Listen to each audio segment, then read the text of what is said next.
Bismillahirrahmanirrahim. Assalamualaikum warahmatullahi wabarakatuh.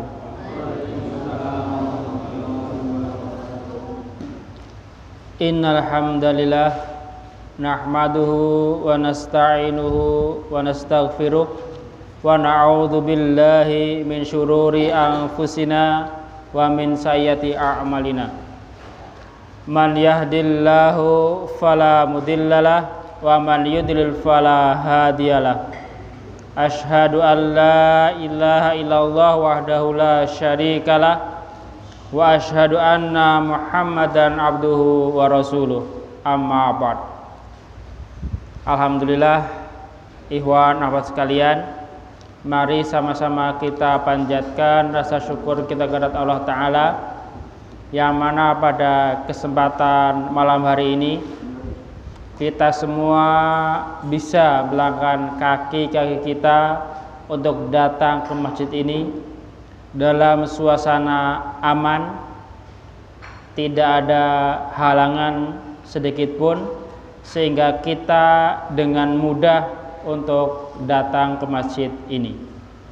Walaupun tadi sejenak setelah maghrib Allah turunkan rahmatnya bagi kita semua.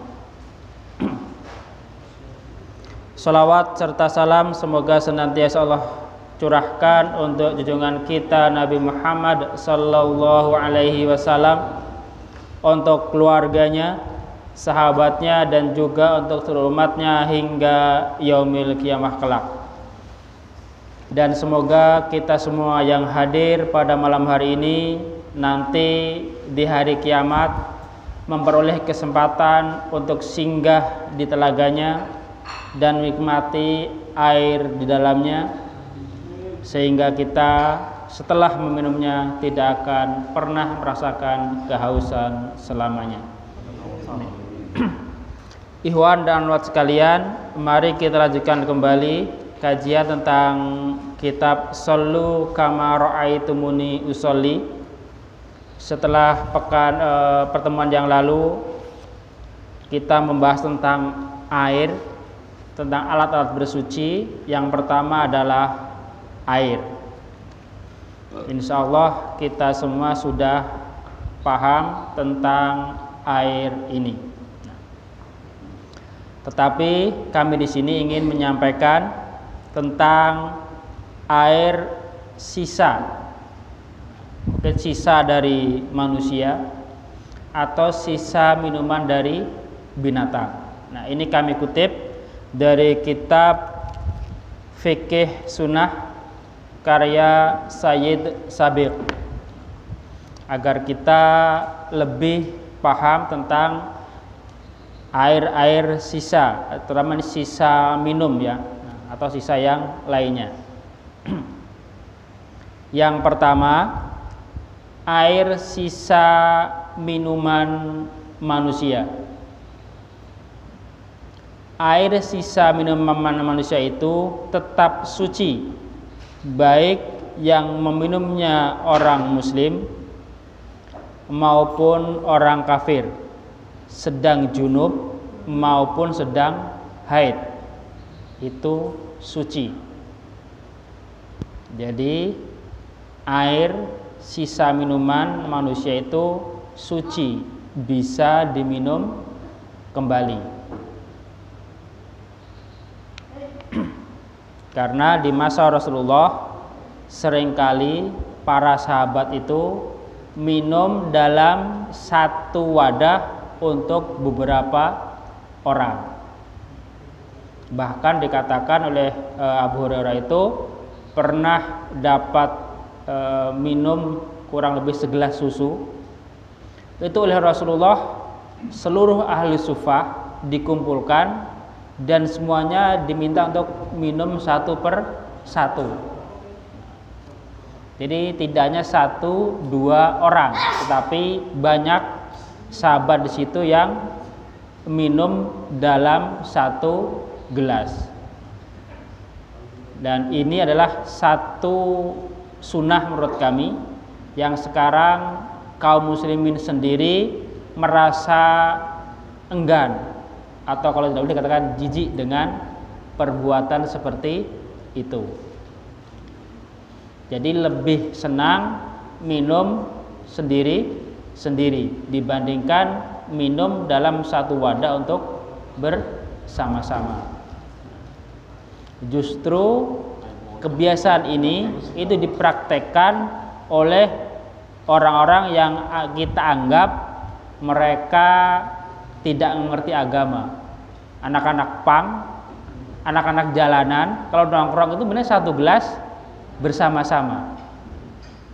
Sama juga, nokip bisa nokip, nokip itu melami nokip. Nah, seperti itulah. Justru kita yang tadi kadang mengaku ahlu sunnah, tetapi ketika melihat hal itu tidak mau melaksanakannya.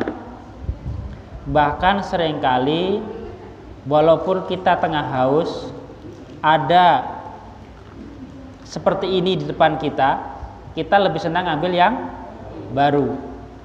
Padahal ini suci, bersih. Seperti itu. Dan juga air sisa minuman wanita haid itu suci, bisa dikonsumsi. Hal ini berdasarkan hadis dari sahabat Aisyah atau istri beliau sendiri. Beliau berkata, saya pernah minum air ketika sedang haid. Kemudian saya berikan sisa minuman itu kepada Nabi Muhammad Sallallahu Alaihi Wasallam. Beliau terus menempelkan mulutnya pada tempat di mana aku menempelkan mulutmu. Nah, ini satu kisah yang sangat menarik. Bagaimana Rasulullah itu sangat perhatian kepada istrinya. Sampai tadi kata Halim sangat romantis kepada istri-istrinya. Sampai minum saja satu gelas yang sama dicari istrinya minum di sebelah mana.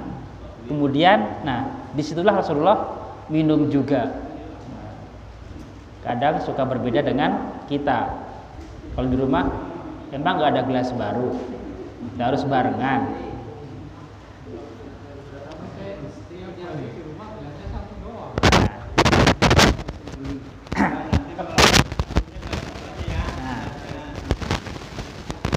Satu gelas berdua, makan sepiring berdua, mandi satu bak berdua. Itulah kemesraan yang Rasulullah tunjukkan kepada para istrinya.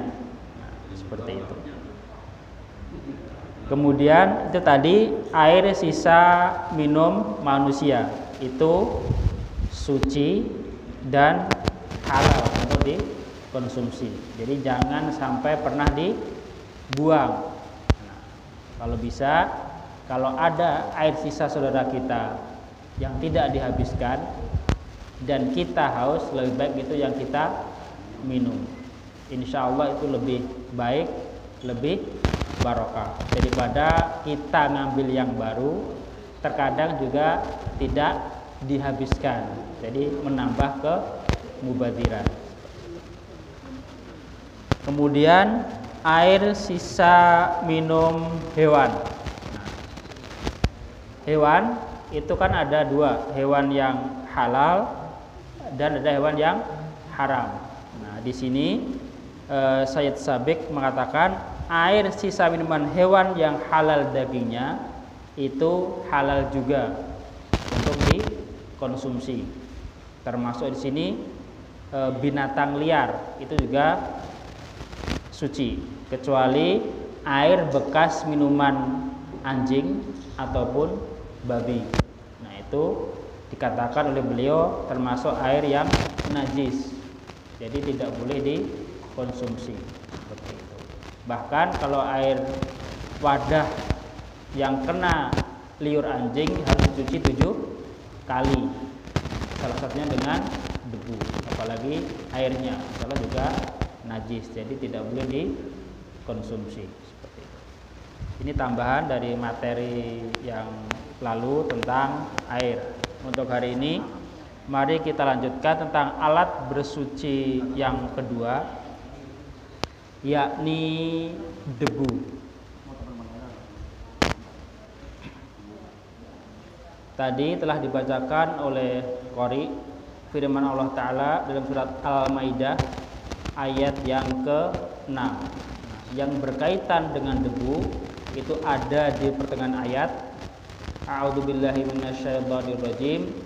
Wa in kuntum marada aw ala safarin aw jaa ahadum minkum minal ghaiti aw lamastumun nisaa falam tajidu ma'an fatayammamu su'idan tayyiba.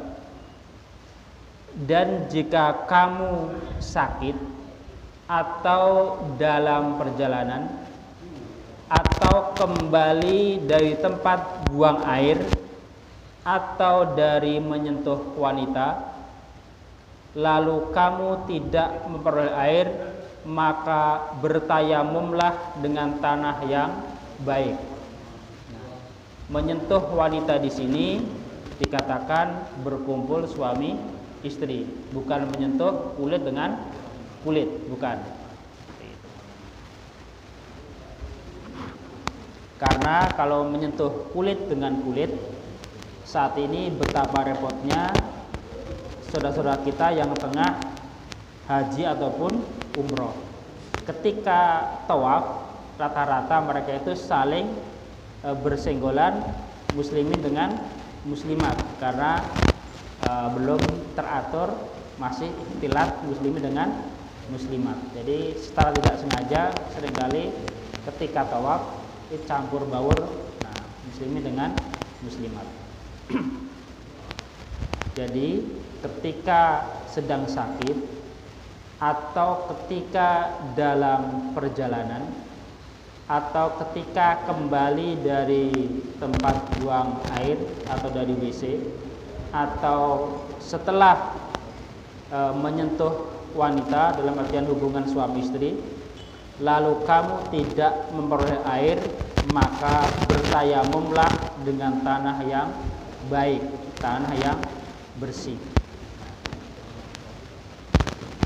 Su'id ini dikatakan adalah permukaan bumi, baik yang berupa debu ataupun tanah ataupun yang lainnya, seperti itu.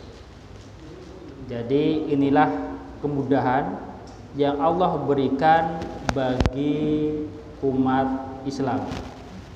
Jadi ketika tidak mendapatkan air, bisa bersuci dengan debu. Dan ini hanya berlaku bagi umatnya Nabi Muhammad. Sebelum Nabi Muhammad tidak ada bersuci dengan debu. Bahkan di masa Bani Israel itu ada ketika pakaian itu terkena najis harus dibuang. Yang minimal dipotong yang terkena najisnya, harus tidak bisa dipakai kembali. Kemudian dari hadisnya, anna Rasulullah sallallahu alaihi wasallam ra'a rajulan mu'tazilan lam yusalli fil qaum faqala ya fulan ma mana'aka an tusalliya fil qaum faqala ya Rasulullah asabatni janabah wala ma'a qala alaika bis sa'idi fa innahu yakfika. Rawahul Bukhari. Rasulullah sallallahu alaihi wasallam melihat seseorang yang menyendiri, tidak ikut sholat bersama dengan kaumnya. Artinya ketika sholat itu ada seorang laki-laki yang menyendiri, tidak ikut sholat berjamaah. Bukan sholat sendiri tapi tidak ikut sholat dia, gitu. Maka beliau bertanya, wahai fulan, apa yang menghalangimu untuk sholat berjamaah? Nah, mungkin inilah satu hal yang patut kita contoh dari Rasulullah, tidak memvonis terlebih dahulu, tapi ditanya kenapa tidak ikut sholat berjamaah. Nah, itu satu kebaikan yang dicontohkan oleh Rasulullah. Jadi tabayun terlebih dahulu baru memvonis. Nah, kalau kita kan kadang tidak, divonis dulu baru tabayun, salah. Jadi kalau Rasul itu cari alasan dulu baru seperti itu keadaannya. Jadi tidak salah menilai seseorang. Juga pernah ada seorang sahabat tidak ikut sholat berjamaah. Ketika ditanya kenapa kamu tidak ikut sholat berjamaah, tadi sahabat ini menjawab, saya tadi telah jamak karena saya habis dari satu daerah. Artinya seperti itu. Kemudian dia menjawab, wahai Rasulullah, saya dalam keadaan junub sedangkan tidak ada air. Karena sahabat ini belum tahu ternyata kalau debu itu bisa untuk bersuci, jadi dia bingung, junub gak ada air, ya udah diem aja gitu, mau kemana lagi kan. Apalagi masa itu Arab itu masih susah air, beda dengan sekarang. Nah, kalau sekarang insya Allah air sudah banyak banget ya, air udah gampang. Kalau dulu air itu benar-benar masih susah seperti itu. Hah? Tayamum sama. Makanya ini kita kan dia sedang junub dan tidak ada air. Kemudian beliau bersabda, wajib atas kamu bersuci dengan debu. Sesungguhnya itu cukup bagi kamu. Hadis riwayat Bukhari. Jadi sebagai gantinya air, bersuci ketika junub cukup dengan debu. Nah, lalu bagaimana bersucinya? Apakah harus gulung-gulung di tanah biar semuanya kena tanah kita bersih? Tidak. Ternyata sama. Tayamumnya untuk sholat sama dengan tayamumnya ketika sedang junub, seperti itu. Nah, karena ini pernah terjadi juga di masa Rasul, ketika boleh bersuci dengan tanah kalau tidak dapat air, itu pernah ada sahabat yang gulung-gulung di tanah, gitu kan. Gulung-gulung itu karena nggak tahu ilmunya, gitu kan. Dia gulung-gulung di tanah, setelah itu mau sholat, gitu kan. Ditanya kembali, ada apa dengan kamu kok penuh dengan tanah, gitu kan. Ya Rasul, saya junub dan tidak dapatkan air. Betul kan? Karena syariatnya harus pakai tanah, sudah saya gulung-gulung bersihkan dengan tanah. Tidak begitu caranya, kata Rasul. Cukup dengan tayamum seperti mau sholat, itu sudah mencukupi. Jadi tangan ditempelkan di tanah atau di tempat yang ada debunya. Nah, kemudian cukup ditiup sekali, diusapkan ke muka dan kedua telapak tangan dan punggungnya, cukup seperti itu. Tidak harus seluruh anggota badan gulung-gulung kena tanah semua. Sekali, cukup sekali, nggak harus 2 kali. Buat muka sama tangan, kalau cukup sekali. Itu sekali atau tidak? Ada yang 2 kali. Ada yang 2 kali. Ya. Cari yang gampangnya ya. Nah. Dua-duanya sahih.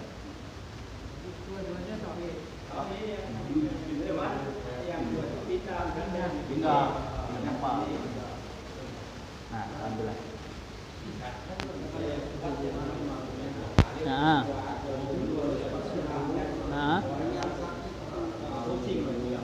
Meriang sakit, kena air panas dingin. Misalnya tadi ada yang bertanya, malam hari kita mendatangi istri kita, kemudian pas bangun pagi meriang. Nah, Artinya ini kurang tahu situasi dan kondisi, sudah mau kayak gitu masih nekat gitu kan. Tapi jadi itu terjadi pada kita. Nah itu insya Allah cukup. Kalau memang kena air itu menyebabkan sakitnya semakin parah, itu bisa dengan tayamum, tidak harus dengan mandi seperti itu. Nah,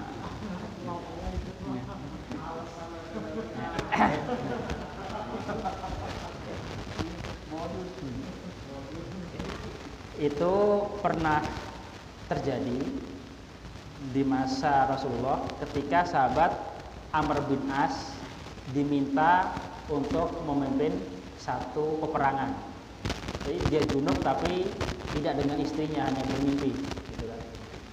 Baru masuk Islam langsung disuruh untuk memimpin peperangan.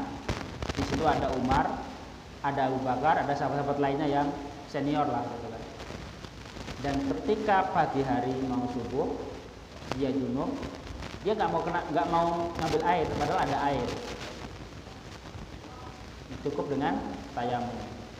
Nah, itu banyak keanehan di situ sebenarnya, tidak hanya junub dengan tayamum, juga ketika malam itu oleh Amr bin As tidak boleh menyalakan api. Udah hawanya sangat dingin, itu tidak boleh menyalakan api untuk hangatkan badan, nggak boleh. Dan ada satu lagi saya lupa, intinya ada beberapa hal yang membuat Umar dan lainnya itu gregetan dengan orang ini, orang baru ngatur-ngatur yang nggak sependapat dengan kita gitu kan, gregetan banget gitu kan. Udah malam hari nggak boleh nyalakan api, padahal hawanya dingin. Padahal kalau udah malam dingin, ternyata kan api unggun. Ternyata nggak boleh sama dia. Udah paginya mau subuh, harusnya mandi junub, dia nggak mau mandi dengan tayamum, dia imamnya lagi kan, itu lebih, waduh, ini maunya gimana orang ini gitu kan. Tapi ketika sahabat dibawa ke Rasulullah, ternyata semua dibenarkan. Alasannya karena kalau pagi itu saya mandi, badan saya bisa tambah sakit, saya tidak ikut bisa memimpin peperangan kembali. Akhirnya dibenarkan istihad dari Amr bin As itu. Jadi tidak mandi tapi cukup dengan tayamum. Dan dari sini pun dapat kita simpulkan istihad itu haknya pemimpin, bukan sembarang orang boleh berijtihad seperti itu. Kemudian hadis yang kedua, innas su'ida tayyiba tahurul muslim wa illam yajidil ma'a asyra sinina fa idza wajadal ma'a falyumissahu bisyaratahu fa inna dzalika khair. Rawahu Ahmad, Abu Dawud wa Tirmidzi wa Nasa'i wa lafdhu liTirmidzi. Sa'id atau debu yang suci itu adalah alat bersuci bagi seorang muslim, sekalipun ia tidak mendapatkan air selama 10 tahun. Ya, jadi dari hadis ini, selama 10 tahun tidak mendapatkan air bagi seorang muslim cukup dengan debu, cukup dengan tanah untuk bersuci. Tetapi jika ia mendapatkan air, hendaknya membasuh kulitnya, karena yang demikian itu lebih baik. Nah, artinya ketika menemukan air, nah so'id atau debu itu dikatakan tidak menjadi alat bersuci kembali, tapi berganti dengan air. Seperti itu. Hadis selanjutnya, u'titu khamsan lam yu'tahunna hadun qabli nusirtu birru'bi masiratal asyahrin wa ju'ilat liyal ardu masjidan wa tahuran fa ayyuma rajulin min ummati atrakahu shalah falyusalli wa hillat liyal maghanimu wa lam tahilla li hadin qabli wa u'titu syafa'ah wa kana an-nabiyyu yub'atsu ila qaumi khassah wa bu'istu ilan nasi amah. Rawahu Ahmad lil Bukhari wan Nasai wa lafdhu lil Bukhari.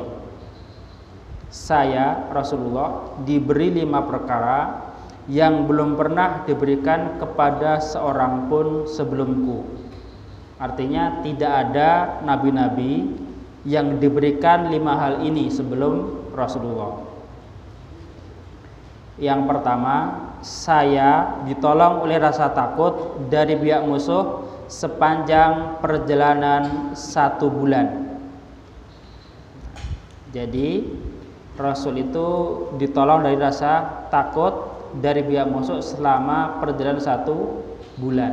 Artinya perjalanan 1 bulan itu Rasul tidak akan gentar terhadap musuh, bahkan sebaliknya.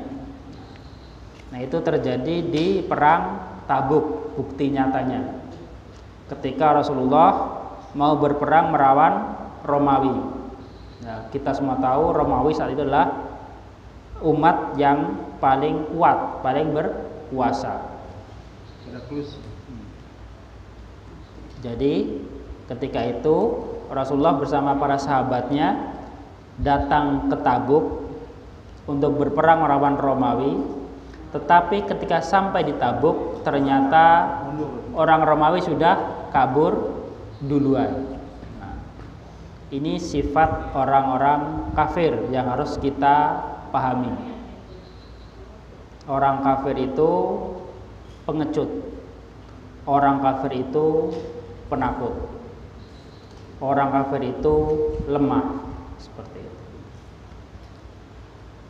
Tetapi mengapa saat ini umat Islam di Palestina justru malah yang terzalimi?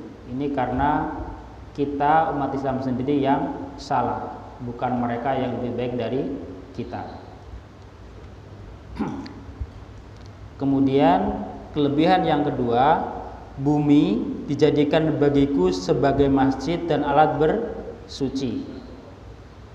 Maka siapapun dari umatku yang menjumpai waktu sholat, hendaklah dia sholat. Nah, jadi bumi ini semuanya adalah masjid dan alat bersuci, kecuali kuburan dan kamar mandi atau WC. Itu tidak boleh untuk sholat. Tapi di tempat lainnya boleh. Berbeda dengan umat-umat dahulu. Ketika mereka sholat harus di tempatnya, tidak boleh sembarangan. Nah, kalau kita umat Islam, walaupun di tengah hutan, di tengah padang pasir, ketika waktu sholat ya bisa berhenti untuk sholat, tidak harus mencari masjid. Kalau harus mencari masjid, nah, kasihan saudara kita yang hidupnya di tengah padang pasir atau di tengah lautan. Apakah iya mereka sebulan gak harus sholat, nunggu balik kembali? Itu pernah kejadian, saudara kita Mas Yasin itu pernah bercerita, selama 1 tahun full itu tidak pernah melihat daratan. Ya masa iya 1 tahun full karena di kapal gak sholat? Nah kan enggak, tetapi ternyata masih bisa sholat seperti itu. Kemudian yang ketiga, ghanimah dihalalkan bagiku, sedangkan tidak dihalalkan kepada seorang pun sebelumku. Ghanimah adalah harta rampasan perang. Kalau di masa dahulu ghanimah itu harus dihancurkan, dibakar, tidak boleh dimanfaatkan. Tetapi bagi Nabi Muhammad dan umatnya, ghanimah itu menjadi sesuatu yang halal untuk dinikmati. Nah, jadi kalau pas perang nemu emas 1 kilo, nah itu bisa dibagi-bagi untuk kaum muslimin. Bahkan tidak hanya harta bendanya, nyawanya pun, orang-orangnya pun bisa dimanfaatkan. Kalau yang laki-laki atau yang perempuan bisa dijadikan budak. Seperti itu. Kemudian yang keempat, saya diberi hak untuk memberikan syafaat. Artinya nanti di hari kiamat orang yang berhak beri syafaat itu adalah Nabi Muhammad Sallallahu Alaihi Wasallam. Nah, ini di hadis yang panjang diceritakan manusia itu semuanya datang kepada Nabi Adam, karena kita semua tahu Adam adalah bapaknya manusia, meminta syafaat untuk mereka. Ternyata Nabi Adam tidak bisa. Diminta untuk datang ke Nabi Nuh, sama. Diminta datang ke Nabi Ibrahim, sama. Ke Nabi Isa juga sama. Baru setelah sampai ke Nabi Muhammad, nah, inilah hakku, inilah hakku. Artinya Rasulullah yang berhak untuk beri syafaat. Seperti itu. Kemudian yang kelima, keistimewaan Nabi Muhammad dan adalah nabi lain itu diutus hanya untuk kaumnya saja, sedangkan aku diutus untuk seluruh manusia, seluruh umat.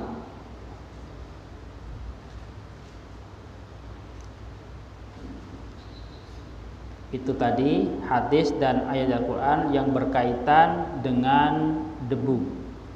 Jadi bisa kita pahami, ketika kita tidak mendapatkan air, bisa menggunakan debu untuk bersuci.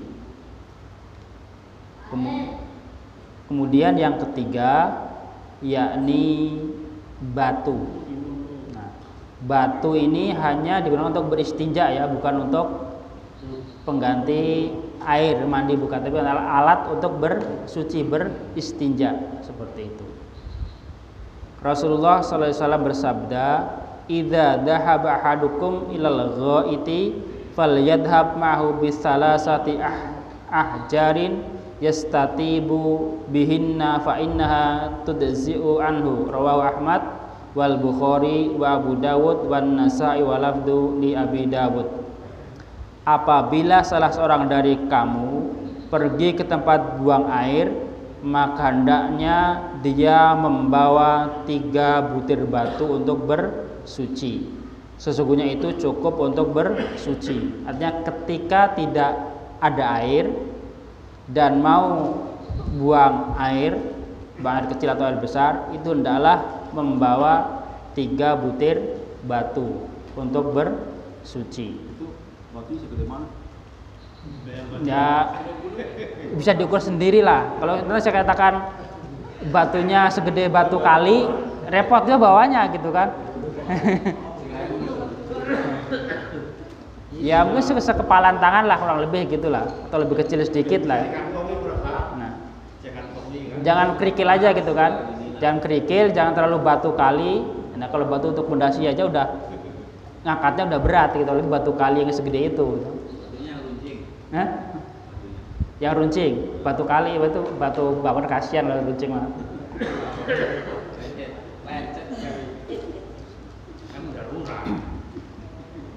Nah, mungkin sebagian kita agak merasa aneh gitu kan. Nah, tapi ini fakta yang bisa dipraktekkan. Kemudian hadis yang kedua, naha Rasulullah SAW ayyatamassaha bi'athbin au bi ba'rin, rawahu Muslim. Rasulullah melarang itu beristinja atau cebok dengan tulang atau kotoran binatang. Walaupun sama-sama keras, sama-sama bisa menyerap kotoran, tulang dan kotoran hewan yang kering ya, ini bukan kotoran, itu tidak bisa digunakan untuk beristinja.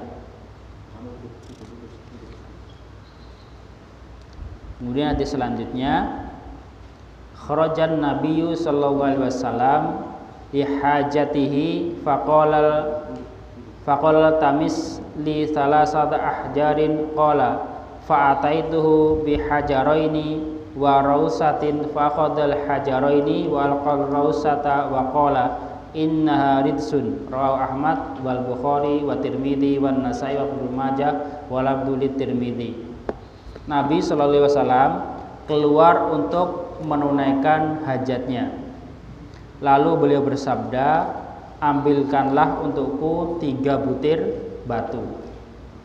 Maka dia berkata, maka saya mendatangi beliau dengan membawa 2 batu dan 1 kotoran binatang. Nah, mungkin sahabat ini sudah mencari-cari hanya ketemu 2 batu. Lalu beliau Rasulullah mengambil 2 buah batu dan membuang kotoran tersebut seraya bersabda, sesungguhnya ini adalah najis. Nah, jadi yang bisa dijadikan untuk beristinja itu adalah batu, bukan tulang atau kotoran binatang. Atau sekarang mungkin benda-benda lain yang bisa menyerap kotoran itu, mungkin bisa tisu, kain, atau yang lainnya bisa seperti itu. Yang penting jangan dari tulang ataupun kotoran binatang. Itu tidak boleh untuk beristinja. Bisa dipahami ya Iwan dan semuanya ya. Artinya tadi alat bersuci itu ada 3 bagi umat Islam. Yang pertama air, yang kedua debu, yang ketiga dengan batu. Nah, batu ini hanya untuk alat istinja, bukan untuk tadi. Kalau air bisa untuk wudhu, mandi junub bisa, debu juga bisa untuk pengganti wudhu, pengganti mandi junub bisa, tapi batu tidak bisa menggantikan tadi, pengganti untuk berwudhu dan mandi junub enggak bisa, hanya alat beristinja, seperti alat cebok ketika buang kotoran, baik buang air kecil ataupun air besar, seperti itu. Ada pertanyaan? Kalau tidak ada, kami cukupkan. Semoga dapat kita pahami bahwasanya Islam itu mudah, yaitu artinya syariatnya dapat dilaksanakan. Semoga dapat kita amalkan ilmu yang kita pelajari pada malam hari ini. Mohon maaf atas segala kesalahan kurangan. Akhirul kalam. Wassalamualaikum warahmatullahi wabarakatuh.